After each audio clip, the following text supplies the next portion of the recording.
Pemos. Amém. Graças a Deus. Quero convidar aqui o pregador da noite, pastor Arnold Starley, que será ministrando a palavra do Senhor. Você pode orar comigo nesse momento? Senhor Deus, muito obrigado, ó Pai, pelo teu dia que o Senhor preparou para nós. Obrigado por esse momento tão especial, que a tua igreja te adore e te exalta, Pai, e louva o teu santo nome. Sentimos a tua presença, Senhor Deus, neste lugar, através dos louvores, através dos testemunhos. Usa, Senhor Deus, o teu filho, o teu servo, de uma forma especial nesta noite. Os nossos corações, Senhor Deus, estão preparados, e que não haja nenhuma distração, ó Pai, nenhum impedimento daquilo que o Senhor quer liberar nesta noite para a tua igreja, para que nós possamos ouvir a tua voz, sermos direcionados pelo teu Espírito Santo, ó Pai, para continuarmos trilhando a tua vontade. Assim nós oramos, pedimos e agradecemos. Amém. Meus irmãos, a paz do Senhor. Quantos estão felizes? Quantos têm motivos para louvar ao Senhor? Mesmo que se não tivéssemos, Deus deve ser louvado a todo jeito. Amém? Queridos, nessa semana nós tivemos o aniversário da nossa bispa Nair, que Deus abençoe, proteja, que continue inspirando para ser uma referência para todos nós. Deus abençoe nossa presidência. Deus abençoe o pastor Abinai Vargas, toda a nossa equipe de pastores abençoadíssimas. E aos nossos membros, Deus os abençoe poderosamente. Amém? Queridos, 2 Timóteo, capítulo de número 4, o versículo de número 6. 2 Timóteo, capítulo de número 4, eu quero ler o versículo de número 6, o versículo de número 7 e o versículo de número 8.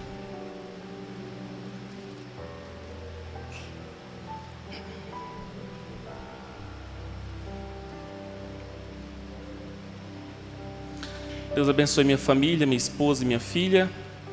Deus abençoe os companheiros que aceitaram o convite, o Daniel e a Miriam. Deus abençoe, tá bom?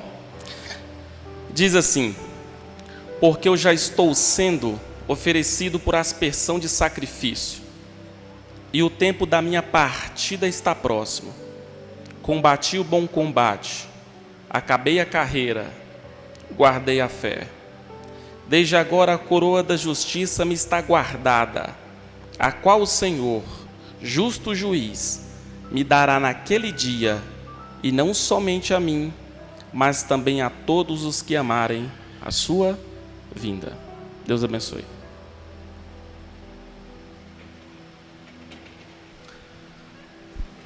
Irmãos, durante os anos que Deus me deu o privilégio de eu estudar aqui na nossa faculdade, muitos temas passados pelos meus mestres me chamaram a atenção.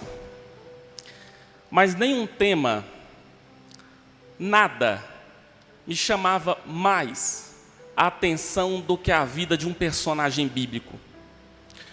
Um homem que por muitas das vezes me fez com que eu emitisse interrogações para mim mesmo.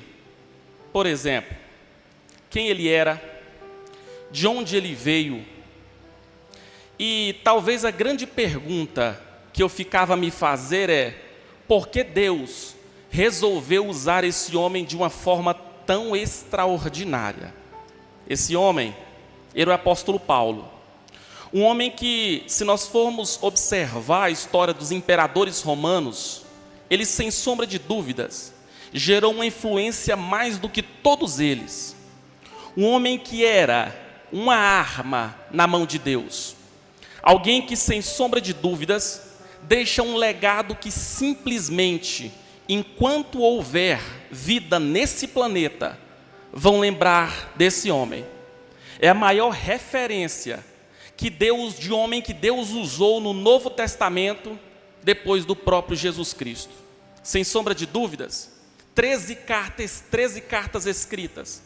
Aquele homem que deixou a espinha dorsal da nossa teologia. Tudo isso acontecendo pela vida de um homem. As perguntas que eu ficava me fazer: quem ele era? Aonde ele nasceu? Quais foram as suas formas e os métodos de educação? E foi essa palavra que Deus tocou ao meu coração ainda hoje em oração, para avisar e para proclamar a todos os irmãos aqui nessa noite. O que eu sei dele foi o que ele mesmo escreveu. Ele mesmo vai escrever na carta aos Filipenses, em todo o capítulo de número 3, que ele nasceu em berço judeu. Ele era hebreu dos hebreus, fariseu. Ele vai dizer que era um pedagogo. Ele vai dizer que ele era da tribo de Benjamim. E sendo da tribo de Benjamim, eu aprendi a primeira lição.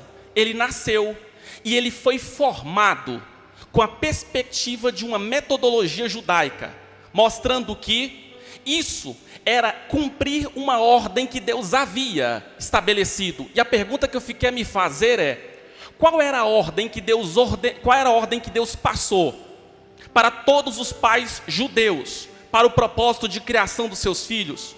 É justamente o que está descrito em Deuteronômio, do capítulo de número 6. Deus ordenou para todos os pais, a eles ensinarem e fazer com que seus filhos memorizassem as palavras dessa lei. Esse homem, chamado Saulo de Tarso, cresceu justamente aplicando os princípios dentre os quais ele foi formado. E os pais o ordenavam, o inspiravam, com que ele aprendesse mais e mais sobre Deus, ao ponto de simplesmente se ter uma tradição judaica que se foi levantado na época, aonde os pais estavam amarrando textos nos pulsos e no pescoço das crianças, para as crianças jamais esquecerem da lei de Deus. Foi assim que Saulo de Tarso foi criado, desde o seu nascimento até os seus 7 anos de idade. Porque quando ele completa os seus 8 anos de idade, até a sua pré-adolescência, para ser mais exato, nos seus 14 anos, ele simplesmente vai começar a ter mais 2 tipos de mestres, os sacerdotes, dentro das sinagogas. E esses sacerdotes o instruíam. É pela primeira vez na sua pré-adolescência que ele vai começar a ter contato com pergaminhos, e é usando os pergaminhos que esse pré-adolescente começa a ter contato com o que em hebraico eles chamam de Torá e Jeová, ou da lei de Deus. Quando ele completa os seus exatos 15 anos, ele vai simplesmente buscar o nível máximo de todo judeu daquela época, de todo judeu daquela época. Ele vai se matricular na Universidade Hebraica de Jerusalém, escrevendo a carta a Filemon. Ele vai dizer que dos alunos que lá estudavam, ele era aquele que se sobressaía. Dos alunos que lá estavam aplicando a aprender, ele não era daqueles alunos que tiravam nota 8, nem nota 9. Ele não se contentava se não fosse o melhor em sala de aula. O seu mestre se chamava Gamaliel, que tinha sido neto de um homem chamado Hilel, que tinha sido o maior ensinador de todos os tempos judaicos descritos, desde o início da civilização e, consequentemente, da nação judaica. Esse era Saulo de Tarso. Simplesmente, ali ele começa a aprender, falar outros idiomas. Alguns defendem a tese de que estamos falando de um poliglota, que praticamente dominava 13 idiomas. Esse homem estava sendo levantado, e há quem diga que ele estava sendo preparado para assumir a reitoria da universidade aonde ele mesmo foi aluno. Mas, meus irmãos, não muito distante dali, estava se levantando um outro rabino. Esse rabino nunca teve a oportunidade de entrar dentro de uma universidade para estudar. Esse rabino, por onde ele passava, ele não andava simplesmente vagando pelas regiões urbanas, mas esse rabino, por onde ele passava, ele tinha poder de pegar quem estava caído e colocar de pé. Esse rabino, por onde ele passava, ele estava curando os doentes, levando luz no meio das trevas. Esse rabino estava levantando paralíticos, curando coxos, e o mais importante, por onde esse rabino estava passando, ele estava pregando uma mensagem, que essa mensagem tinha e tem o poder de desviar as rotas das pessoas que estavam indo direto para o inferno, e a partir de agora, quem abraçasse a mensagem que ele estava pregando, teria sua rota desviada e a partir de agora o seu rumo era o próprio céus. Esse rabino se chamava e se chama Jesus Cristo de Nazaré da Galileia. E eu acredito que eu estou pregando aqui nessa noite e que o Espírito Santo de Deus está aqui através desse Jesus. E enquanto ele estiver, ele tem poder de restaurar quem está perdido. Ele tem poder de colocar luz no coração que está em trevas. Ele cura os enfermos, ele restaura quem está abatido e ele perdoa pecados para o louvor e para a glória de Deus. Eu estou lhes falando isso para dizer para os irmãos que antes desse rabino subir aos céus, ele olha para os apóstolos e ele emite uma ordem. Ele diz assim: ide por todo o mundo e pregai o evangelho a toda criatura. Quem crê e for batizado será salvo, quem porém não crê será condenado. É estes os sinais que haverão de seguir se vocês crerem em meu nome. Em meu nome vocês irão falar novas línguas. Em meu nome vocês irão pegar em serpentes e escorpiões. E se alguma coisa vos derem de beber para proporcionar mal, não vos fará mal algum. E ele vai emitir a maior promessa. E a promessa é: eis que eu estarei convosco todos os dias até a consumação dos séculos. Eu contei essa história para dizer para os irmãos o exato momento aonde a vida dos dois vão se cruzar. Jesus tinha ido aos céus.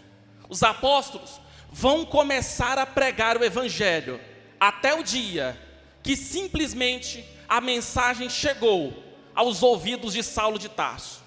Porque Saulo aprendeu com a sua mãe e com seus mestres que quando Deus descia, Deus fazia monte fumegar e a terra tremer. Como é que Saulo de Tarso interpretou uma mensagem dizendo que o filho de um casal pobre estava rogando para si o título de Deus? Saulo de Tarso vai desencadear a pior perseguição para a igreja primitiva. E é daí para frente, pelas mãos desse homem, ele vai entregar cristãos ao poder de Roma. E esses cristãos eram jogados dentro do Coliseu para terem pedaços dos seus corpos dilacerados pela espada de gladiadores, para serem mortos e para serem martirizados por crocodilos e leões da Líbia. E tudo isso acontecendo pelas mãos de Saulo de Tarso, enquanto o imperador romano dava gargalhadas ao ver crente sofrer e simplesmente morrer, mas não negavam a sua fé. A Bíblia vai apresentar inclusive duas metáforas para descrever quem era Saulo de Tarso.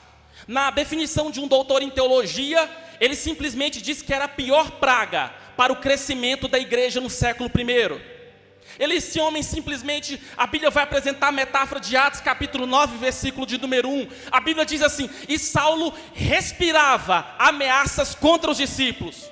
E essa expressão respirar emite a metáfora de um predador feroz frente a uma presa fragilizada. No mesmo capítulo 9 de Atos, a Bíblia vai dizer que ele não estava respeitando nem locais sagrados.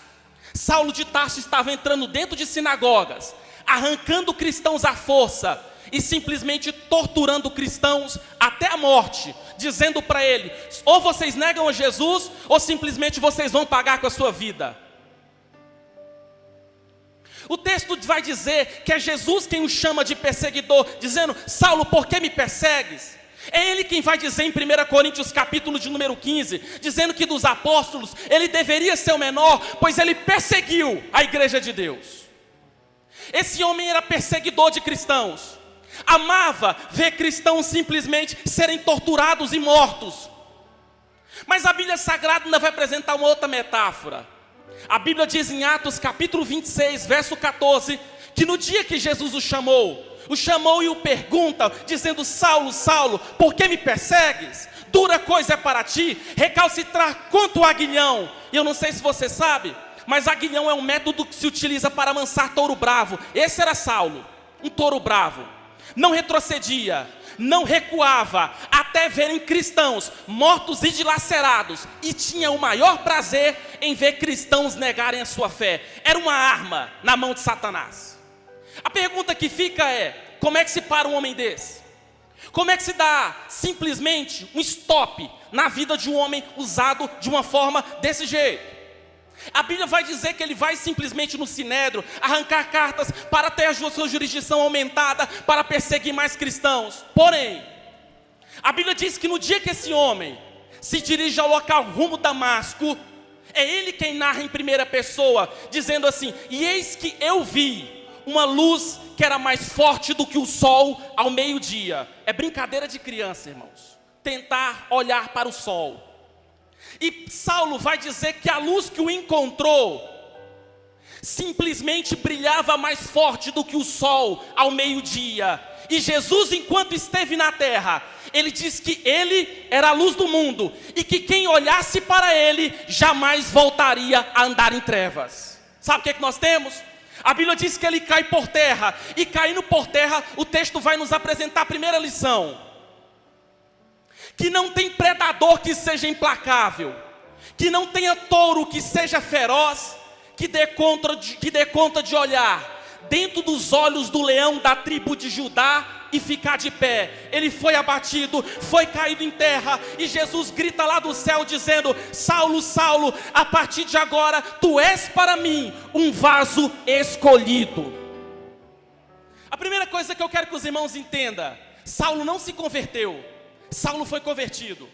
É ele quem vai dizer em Efésios 2 que antes de conhecer o Evangelho, ele estava morto em delito e em pecado. Morto não fala, morto não tem desejo, morto não tem sentimento. A carne nunca quis as coisas de Deus, a carne não quer as coisas de Deus. Isso se chama graça. Isso implica em dizer que você está aqui nessa noite, não é porque sua carne quer, mas é porque Jesus te trouxe para cá. Ele salvou a sua vida, Ele restaurou a sua vida, e você está ouvindo a palavra para o louvor e para a glória de Jesus. A pergunta que fica é: como é que vão dar notícia para a igreja de Jerusalém que o predador implacável virou ovelha, que o touro feroz virou cordeiro? Para os irmãos terem noção do que aconteceu na igreja de Jerusalém, não falo agora como teólogo, falo como historiador.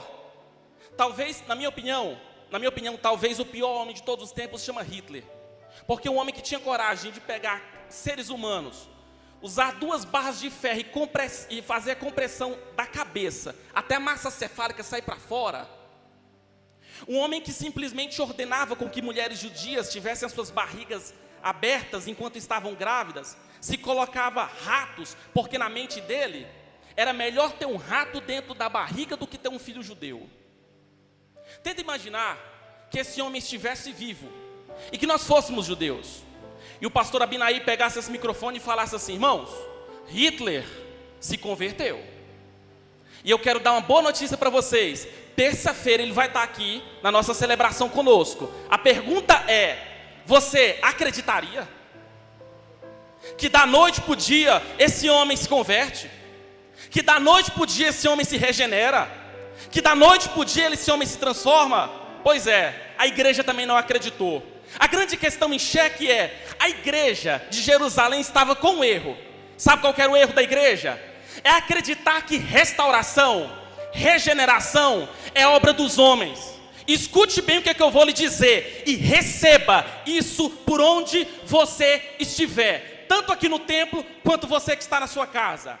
Regeneração é obra do Espírito Santo de Deus. Libertação é obra do Espírito Santo de Deus. Não importa quem nós somos na nossa igreja, quem restaura, quem liberta, quem levanta, quem perdoa, é o Espírito Santo de Deus. Sabe o que aconteceu? A Bíblia diz que mesmo a igreja não acreditando, a Bíblia vai dizer assim, que Saulo começou a pregar, dizendo: Jesus é o Filho de Deus. Saulo começou a pregar, dizendo: Jesus cura, Jesus salva, Jesus liberta, Jesus leva para o céu. Só que a Bíblia vai dizer em 3 versículos depois, que Saulo começou a demonstrar que Jesus é o Filho de Deus. E a pergunta que eu ficar a me fazer é: será que pregar é a mesma coisa do que demonstrar? Porque o que me deixava eu mais impactado, é como é que o Saulo de Atos 9:20, ele é um e 3 versículos depois ele é outro. Porque o Saulo de Atos 9:20, ele prega que Jesus cura. O Saulo de Atos 9:23, pastor Samuel, ele prova que Jesus cura. O Saulo de Atos 9:20, ele prega que Jesus liberta. Mas o de Atos 9:23, ele prova que Jesus liberta. E talvez o grande desafio nosso como igreja não é apenas pregar que Jesus cura, mas é provar que Jesus cura. Não é pregar que Jesus liberta, mas é provar que Jesus liberta. E eu sei quem eu sou, e eu sei o Deus que eu sirvo, mas eu sei também que Deus levantou a nossa igreja, o nosso campo, para pregar que Jesus liberta e provar que Ele liberta, provar que Ele restaura, provar que Ele leva para o céu, provar que Ele tem poder de pegar o mais vil pecador e simplesmente lavá-lo. Nós fazemos descer a água do batismo e esse pecador se tornar um ganhador de almas para o louvor e para a glória de Deus. Daí para frente, eu comecei a entender algumas coisas. Primeiro, como é que 3 versículos depois o homem é usado de uma forma tão sobrenatural? É ele quem vai responder em Gálatas capítulo 1, que ele vai ficar 3 anos nos desertos da Arábia, e ele vai fazer 3 coisas. Primeiro, ele vai orar. E aquilo que eu já falei na última vez que eu estive ministrando aqui, irmãos, a oração ainda tem poder de fazer o milagre acontecer. A oração ainda simplesmente tem poder de abrir porta. A oração é o principal tapete que te leva ao trono do Cordeiro de Deus. E você e a sua vitória é a distância do seu joelho ao chão. Porque quando você se prontificar a orar, Deus, sem sombra de dúvidas, vai te colocar diante do seu milagre para o louvor e para a glória do Senhor. Segundo, o texto vai dizer que ele começa a ler as Escrituras. Ele relê todo o Antigo Testamento e ele só tira uma conclusão: que todo o Antigo Testamento apontava para Deus. Oração, jejum e leitura da Torá. A grande questão em xeque é: como esse homem sai do deserto? Resposta: levantado por Deus para deixar o maior legado na história. O que é engraçado, que é dali para frente, que vamos ter o nome de Saulo em Atos capítulo de número 13. A Bíblia começa dizendo assim, em Atos capítulo de número 13, o versículo de número 2: e disse-lhes o Espírito Santo: separai-me ou apartai-me a Barnabé e a Saulo. Atos capítulo 13, verso 2, o texto está na mídia. A grande questão em xeque que eu fico olhando esse texto é a primeira lição que o texto me mostra. E a primeira lição, pastora Meire, é: o Espírito Santo fala. Irmãos, tem algo que eu e você não podemos nos esquecer. O Espírito Santo, Murilo, fala. O Espírito Santo aconselha. O Espírito Santo instrui. O Espírito Santo levanta. O Espírito Santo, ele tem o poder de levantar aquele homem que ninguém dá nada, aquela mulher que ninguém dá nada, e tem poder para levantar, para ser um poderoso pregador nas mãos do Deus Todo-Poderoso. Escute bem o que eu vou lhe dizer: quem chama o homem é Deus. O que os nossos líderes vão fazer é confirmar aquilo que Deus colocou no coração dele. Mas o seu chamado, quem te deu é o próprio Jesus Cristo. Foi Ele quem te chamou, foi Ele quem te escolheu, foi Ele que te levantou. E caso Ele não tenha te levantado, fique tranquilo, vai chegar o momento certo, porque o Espírito Santo que te escolheu será o mesmo Espírito Santo quem vai te levantar para o louvor e para a glória de Deus. Segundo, naquele dia o Espírito Santo picou a mente de Saulo para aprender uma outra lição. Porque embora sendo Raboni em Israel, existiam 3 tipos de mestres. Rabi era o primeiro que lia a Torá, Rabi interpretava a Torá e Raboni escrevia a Torá. Mesmo sendo Rabi, ele teve que servir alguém que nunca pisou dentro da Universidade de Jerusalém. Irmãos, o Espírito Santo convocou Saulo para ser o reserva e não titular.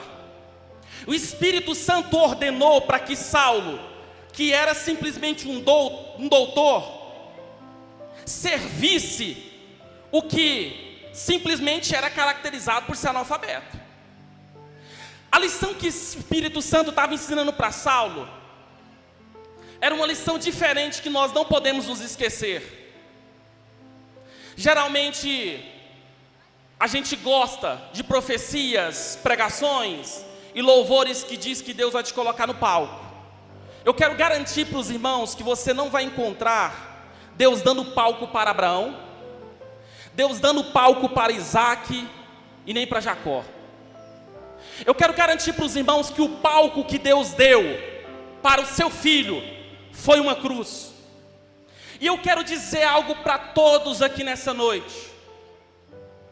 Para a igreja que é verdadeira, adoradora, Deus tem duas armas para entregar. E eu vou fazer aquela pergunta célebre que todo pregador faz: quantos querem receber algo da parte de Deus? Levante sua mão. Escute bem o que eu vou lhe dizer. O que Deus tem e sempre terá para nós é bacia de água e toalha. O que Deus tem para mim e para você sempre será bacia de água e toalha. Porque Deus ainda conta com a igreja que, se preciso for, devemos lavar os pés uns dos outros, para o louvor e para a glória do nome dEle.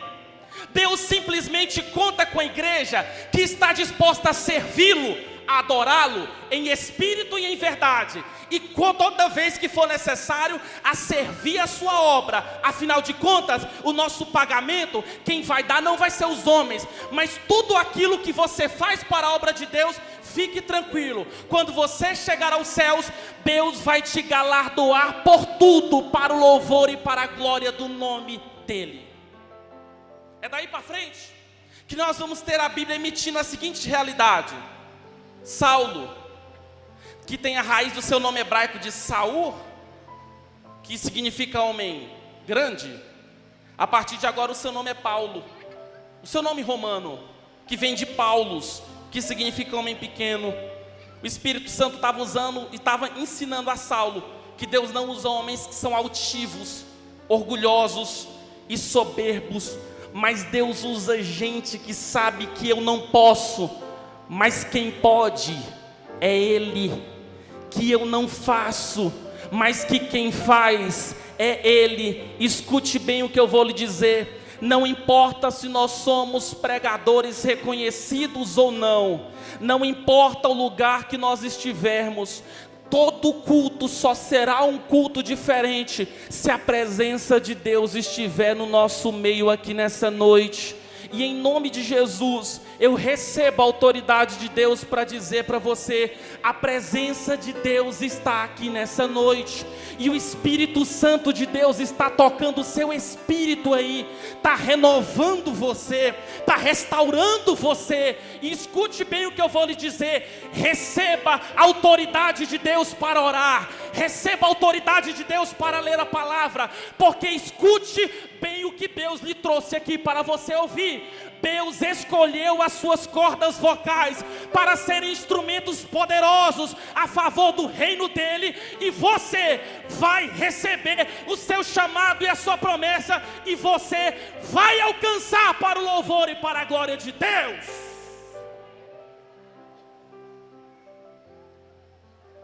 Daí para frente, a Bíblia vai narrar 3 viagens missionárias. A primeira, ele vai. Na segunda, ele já não é Saulo. Na segunda, ele já é Paulo. Na primeira, ele é o vice. Na segunda, ele já é o líder.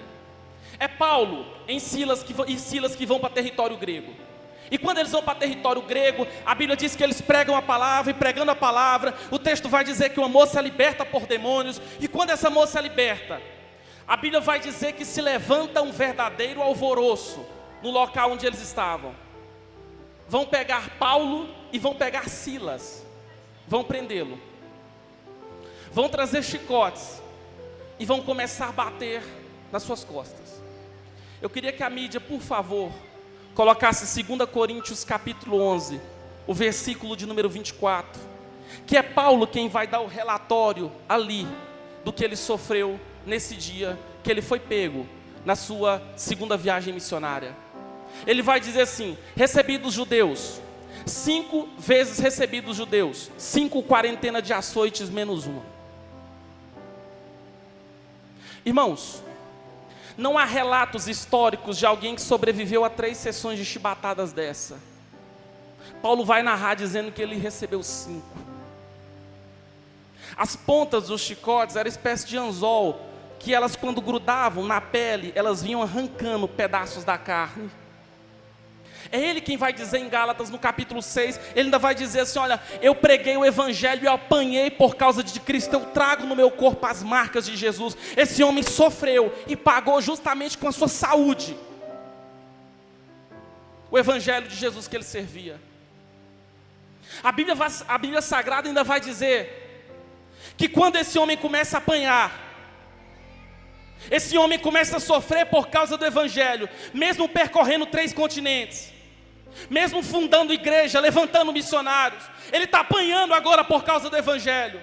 Um homem que tinha sua história, tudo estava preparado para ser um homem respeitado, de autoridade dentro de Israel. Ele está apanhando por causa do evangelho. Na sua primeira sessão de chibatadas, ele ganha sequelas para o resto da sua vida. Não teria cirurgião plástico nenhum que daria conta de consertar as costas de Saulo. Na sua segunda sessão de chibatadas, era normal, e há relatos históricos que provam isso, dizendo que quando bateram nas costas daquele homem, ele vai começar a dar colapsos nervosos, ao ponto de era perfeitamente possível você ver os órgãos internos de Paulo. Ele está apanhando, o diabo está no ouvido dele, dizendo: Paulo, recua, Paulo, retrocede, Paulo, você era para ser reitor, era para ser um homem de moral, um homem de respeito, você está apanhando por causa do evangelho. Os demônios se apoderam dos soldados da guarda pretoriana, que era a tropa de elite do Império Romano, e começam a bater nas costas dele, e dão mais outra sessão de chibatadas. No mundo antigo, se eles dessem a 40ª chibatada, eles tinham que parar. Eles davam 39 e batiam. Ele começa a dar ataque epilético, e mesmo assim vão dar mais 39 sessões de chibatadas. Achando que ele estava morto, vão bater e vão dar a 5ª sessão de chibatada nas costas desse homem. E eu fico me perguntando, o que afinal de contas é ministério, pastor Lucas?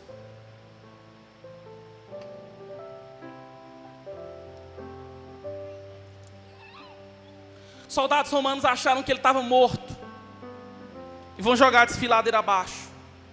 O que pouca gente sabe é que ele escreveu 3 cartas para a igreja de Corinto. Uma delas se perdeu.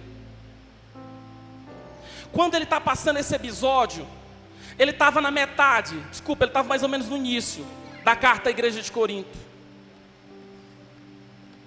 E ele simplesmente se levanta, não está morto, porque Deus tinha algo ainda para fazer com ele. A carreira dele não estava finalizada. E ele simplesmente se levanta e volta, depois de restaurado, a escrever a carta à igreja de Corinto. Escute bem o que eu vou lhe dizer, e vou citar de cor o que ele escreveu depois de ter passado por isso.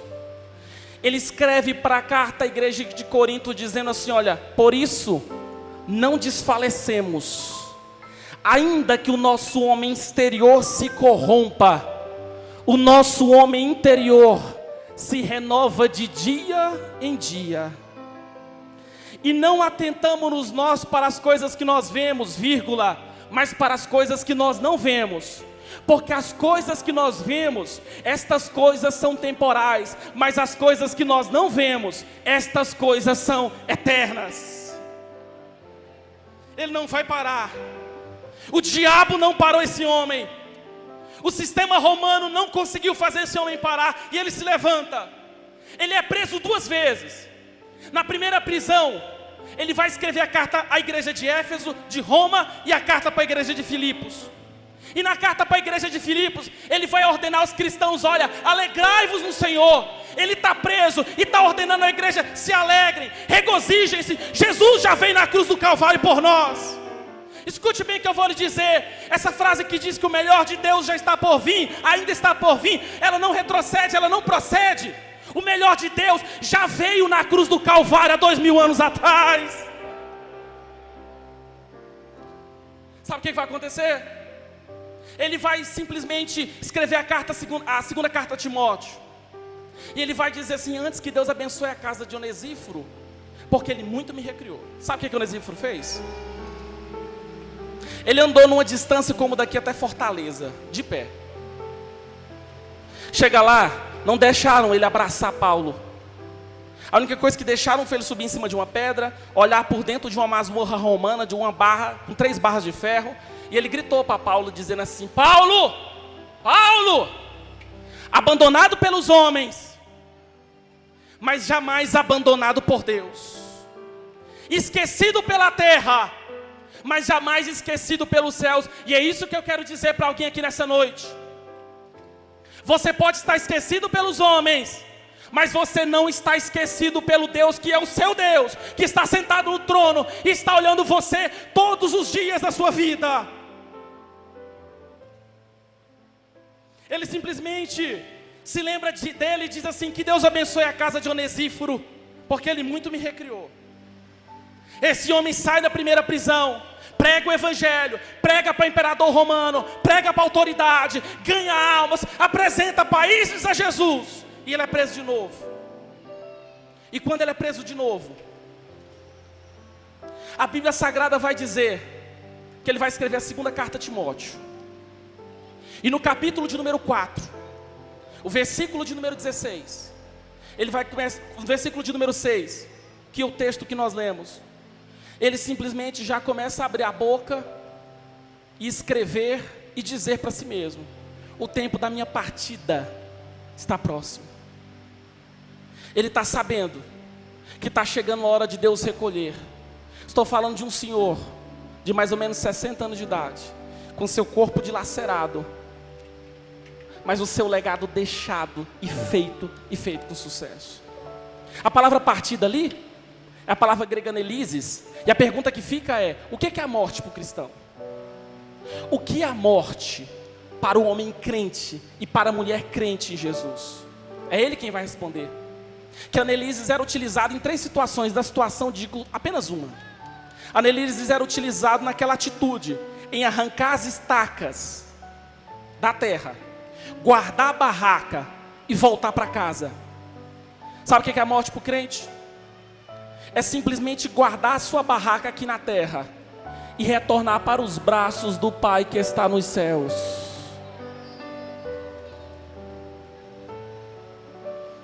Dali para frente vai sair aquela perseguição famosa do imperador romano Nero, né? Ele vai dar o decreto: apóstolo Paulo será digno de morrer decapitado. Sai um soldado romano, grita o nome dele, e lá sai um senhor de 60 anos de idade, provavelmente portando hepatite, arranca-o, coloca ele para fora nas imediações, força-o a ajoelhar e diz para ele: diz as tuas últimas palavras. E eu tenho para mim que as últimas palavras dele foram essas: combati o bom combate, eu acabei a carreira e eu guardei a fé. Agora, o que me resta é receber a recompensa, a coroa da justiça do justo juiz, não somente para mim. E ele olha provavelmente para dentro do olho do soldado romano e diz: mas para você, para César e para todos aqueles que amarem a sua vinda. Talvez em lágrimas, o soldado romano arranca uma espada, porque não foi guilhotina, passa na cabeça do velho apóstolo, cai o corpo para um lado e cabeça para o outro. Foi plantada ali uma semente, e como nas palavras do bispo Abner, foi chegada aos céus. E eu quero dizer tudo isso para dizer para alguém aqui nessa noite: não desista da missão e do chamado que Deus tem para você. Eu prego a palavra de Deus aqui nessa noite, dizendo para você que provavelmente você não vai morrer decapitado, mas Jesus ainda conta com você para servir a igreja dele com bandeja de água e bacia de água e com toalha, e vamos chegar no céu para o louvor e para a glória de Deus. Fique de pé. Irmãos, alguém nessa noite precisa retornar para os braços de Jesus. Alguém nessa noite que está afastado do Evangelho, Jesus está lhe convocando aqui nessa noite para que você simplesmente abrace